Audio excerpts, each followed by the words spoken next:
In this video, we're going to take you through a corral trapping effort which took place in a pecan orchard within the Post Oak Savanna ecoregion of Texas during the month of June.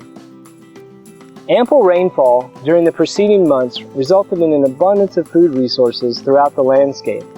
As a result, wild pigs in the area did not have to travel far to obtain reliable food resources. In order for us to locate the ideal trap site, it was important to detect their active travel routes which connected bedding and feeding areas. Our scouting efforts determined that a sounder was bedding down in the wooded area, and the pigs were using a nearby creek as a travel corridor to access available forage within the orchard. An active creek crossing was identified by the presence of disturbed soil and an abundance of wild pig tracks. The area just above this active crossing was selected as our trap site. In addition to the occurrence of ample wild pig sign, some important features of our trap site were its location upwind of the pig's daytime bedding area and the presence of natural vegetation within the trap to break up its outline. Overhead canopy also provided the additional benefit of shade throughout the trap enclosure. Prior to constructing the trap, we pre-baited the site with shelled corn for a period of 4 days and monitored the pig's response with game cameras. Since the location was upwind of the pig's bedding area, the natural air currents carried the scent of the bait towards the pigs. Once our game camera images indicated that the pigs were consistently visiting the site, we made the decision to move forward with constructing the trap. This pre-baiting process allowed us to evaluate the sounder's size and match the corral trap size accordingly. We documented a total of 11 wild pigs and decided to construct our corral trap using 5 16-foot long utility panels with 4-inch by 4-inch mesh throughout, which would prevent juveniles from escaping through the paneling. T-posts were installed every 4 feet around the trap and were wired from the outside at 5 points ranging from the top to the bottom of the fence panel. The trap gate was placed directly alongside the active wild pig trail and was wired open to prevent the gate from closing while the pigs were being conditioned to entering the trap enclosure. Game cameras were installed strategically to monitor both the trap entrance and the tripwire areas. Once the trap was fully constructed, shelled corn was placed both outside and within the trap to allow the pigs to feed their way into the trap. We placed the feeder with a digital timer to provide a reliable source of bait and programmed the feeder to go off each night at 9 p.m. Corn sacks were installed around the bottom of the feeder to direct any dispensed corn directly below the feeder. The selection of an appropriate manual trigger for any corral trapping effort is highly important. Multiple manual triggers are available that range from least selective to most selective.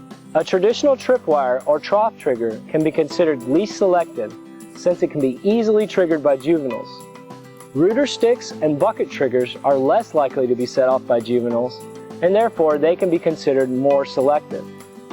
Tire triggers are even less likely to be set off by juveniles due to their size and weight, and are considered the most selective compared to other manual triggers.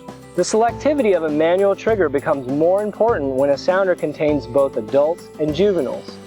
Adults are often the last to enter the trap, even when they've been conditioned to a trap site, and thus a trigger which can only be activated by adults should be selected.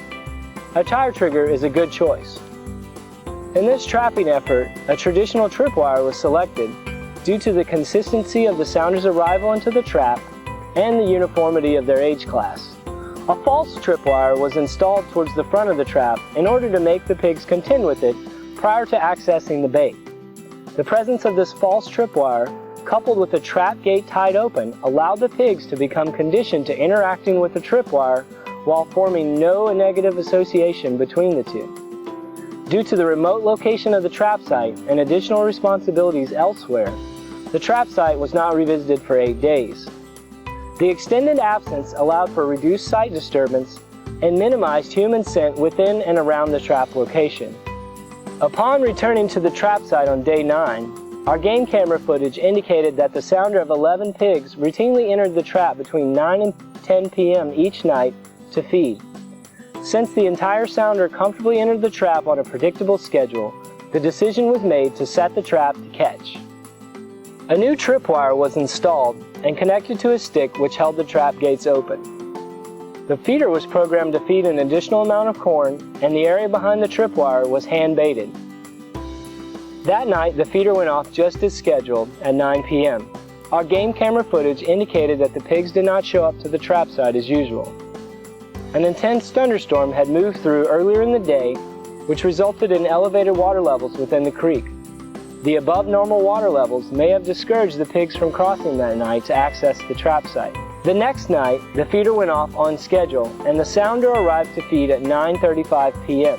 Most of the sounder went directly into the trap to eat under the feeder, but several members initially remained outside to feed. By 9:46 p.m., the remaining members of the sounder had entered the trap enclosure to feed. Within the next minute, the trap was triggered and the sounder showed minimal response, quickly returning to feeding on the corn. Capturing 100% of the sounder is an ideal result in any corral trapping effort.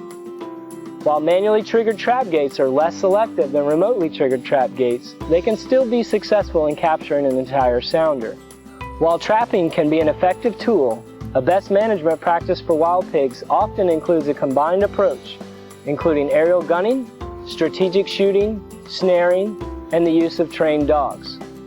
For more information on wild pigs, you can visit our website, feralhogs.tamu.edu.